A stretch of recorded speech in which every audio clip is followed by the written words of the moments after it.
Morning students, आज हम पढ़ेंगे चैप्टर फर्स्ट पे। जो चैप्टर फर्स्ट था प्लांट रिप्रोडक्शन, इसमें आप लोगों को डिस्पर्जल पढ़ चुके थे। आप लोग सीड डिस्पर्जल के 4 तरीके हमने देखे थे। Dispersal by wind, second dispersal by water, third dispersal by animal, fourth dispersal by explosion. आज हम पढ़ेंगे न्यू प्लांट्स फ्रॉम स्पोर्स। पहले हमने देखा था कि जैसे प्लांट जो है वो सीड से रिप्रोड्यूस करता है। मान लो कि प्लांट के सीड है ही नहीं, तो वो किससे रिप्रोड्यूस करेगा? तो वो रिप्रोड्यूस करेगा स्पोर से। तो जो टॉपिक है new plants from spore, spore से कैसे न्यू प्लांट आ सकता है?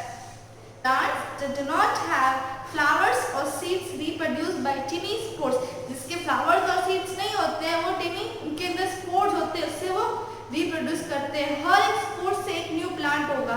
इसके कुछ एग्जांपल्स है फर्न्स, मॉसेस एंड लिकन्स। फिर है रिप्रोडक्शन बाय प्लांट पार्ट्स, जो प्लांट के बॉडी पार्ट्स होते हैं उनसे भी वो रिप्रोड्यूस करते हैं। जैसे seedling grow from different parts of the plant itself, such as from उनके बर्ड से है स्टेम्स, लीफ, रूट। उसके हमने अभी हम 4 तरीके हैं। सबसे पहला बर्ड्स, जैसे कुछ वेजिटेबल्स होती है जैसे पोटैटो है, पोटैटो के जो ऊपर होते हैं थोड़े दिन तक हम रखते हैं तो उसके वहाँ पे बर्ड्स ग्रो हो जाते हैं। तो अभी हम इसमें बर्ड्स देखते हैं। पोटैटो और जिंजर जो है अंडरग्राउंड स्टेम्स प्लांट है, तो इनकी जो स्टेम्स होती है वो काफ़ी थिक और फ्लैशी होती है। तो इनके जो ये बर्ड्स निकल जाते हैं, जब हम इन स्टेम्स को वापस सॉइल में डालेंगे तो हमें एक न्यू पोटैटो मिल जाएगा। सेकेंड है लीफ। लीफ भी क्या है? प्लांट का बॉडी पार्ट ही है। तो जो लीफ है, जैसे कोई प्लांट्स है ब्रायोफाइलम, तो ब्रायोफाइलम है, इनकी जो मार्जिन है, जो लीफ का इसका जो पूरा मार्जिन है, इसके ऊपर कुछ बर्ड्स उग जाते हैं। जब ये बर्ड्स लीफ से डीअटैच हो जाते हैं, सॉइल में गिर जाते हैं, तो वापस न्यू प्लांट में चेंज हो जाते हैं। थर्ड है रूट।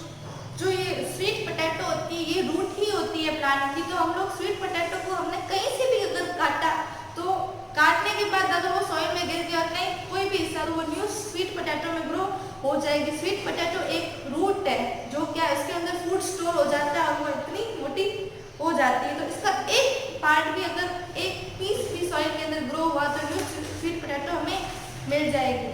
फोर्थ है स्टेम्स। जैसे कुछ प्लांट्स है रोज, हिबिस्कस, बोगनवेलिया, शुगर केन और कॉटन, इनके जो स्टेम्स के ऊपर कुछ बर्ड्स होते हैं। तो अगर हमने इनकी स्टेम्स को छोटे छोटे पीसेस में कट कर दिया और उन स्टेम्स को सॉइल के अंदर डाल दिया तो हमें वापस न्यू प्लांट मिल जाएगा। इस तरीके को हम स्टेम कटिंग कहते हैं। प्लांट इसी स्टेम को वापस सॉइल में प्लांट कर देते हैं।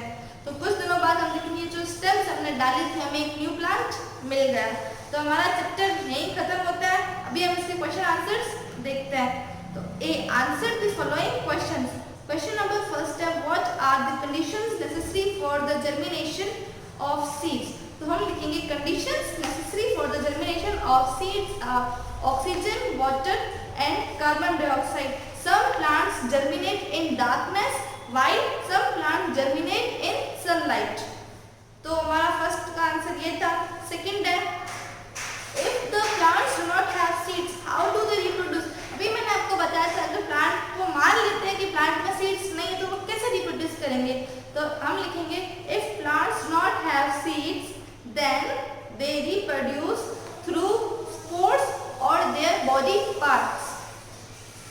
थर्ड है बॉडी पार्ट्स की जगह हम प्लांट पार्ट्स भी लिखेंगे। थर्ड है describe structure of a seed. आपको सीड का स्ट्रक्चर बनाना है, तो पेज नंबर जो 7 है उसके ऊपर आपको ये सीड का स्ट्रक्चर बनाया हुआ है। आपको सबसे पहले ये स्ट्रक्चर बनाना है, फिर आप लिखोगे inside the seed there is a thick outer covering called the seed coat. फिर आप लिखोगे inside the seed there is a tiny plant called the embryo. फिर लिखोगे the embryo consists of a root and shoot. The embryo is attached to seed leaves called cotyledon. फिर लिखोगे the embryo and cotyledon are enclosed in a tough seed coat called testa. There is a small hole in the seed coat called micropyle. तो आपका third answer ये था। Fourth है what is mean by seed dispersion, इसका हम लोग लिखेंगे the scattering of seeds और fruits away from the parent plant is called seed dispersal.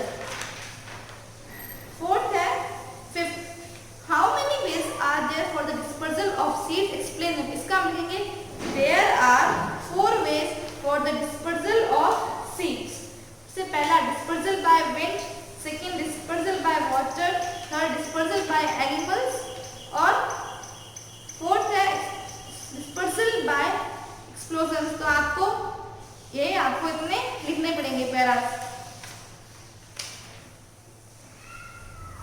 Sixth है how do plants reproduce by the parts, explain to examples. तो plant जो है plants अपने पार्ट से कैसे रिप्रोड्यूस करते हैं, तो plants reproduce through bud, stem, leaf and roots. अब एक्सप्लेन टू एग्जांपल, कोई भी एग्जांपल, जैसे इसमें से आप लीफ और बर्ड का एग्जांपल दे देना। ये जो बर्ड्स और लीफ वाला पैरा ये आपको दोनों लिखने हैं। अब है B, complete the sentences. First, dash are important in making seeds, seeds को बनाने के लिए सबसे इम्पोर्टेंट हमारे पास फ्लावर होता है, तो यहाँ पे लिखेंगे flower. Second, seeds need dash dash and warmth for germination, germination के लिए प्लांट को चाहिए, सीड्स को चाहिए वाटर एंड एयर, तो इस स्पेसिस से आप लिखोगे वाटर एयर। थर्ड है the dash consist of a baby root and a shoot, अभी हमने देखा था, यहाँ पे आएगा एम्ब्रॉय। फोर्थ है seed contains dash inside it, इसमें भी एम्ब्रॉय आएगा क्योंकि सीड के अंदर एम्ब्रॉय होता है। फिफ्थ है dispersal of coconut seeds take place by, जो कोकोनट सीड्स का डिस्पर्जल होता है उसका एजेंट होता है वाटर, तो हम लिखेंगे प्लेस बाय वाटर।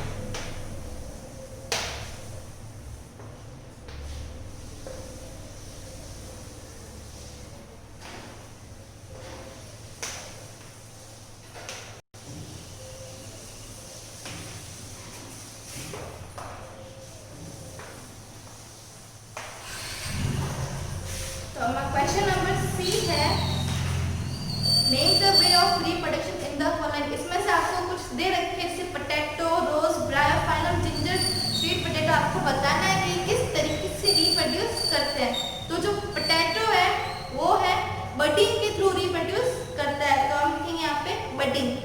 सेकेंड रोज है, रोज स्टेम कटिंग, तो यहाँ पे लिखना है आपको स्टेम कटिंग। थर्ड है ब्रायोफाइलम, ब्रायोफाइलम का लिखेंगे लीफ। फोर्थ है जिंजर, जिंजर का भी लिखेंगे बडिंग। फिफ्थ है sweet potato, sweet potato root के थ्रू करती है रिप्रोडक्शन, तो आप यहाँ पे लिखोगे रूट।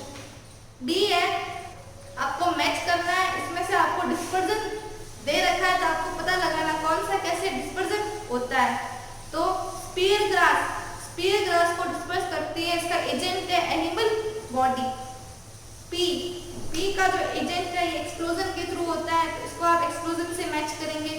थर्ड है लोटस, लोटस वाटर के थ्रू होता है। फोर्थ है मैंगो, मैंगो को मैन डिस्पर्स करता है। फिफ्थ कोकोनट, कोकोनट वाटर के थ्रू होता है।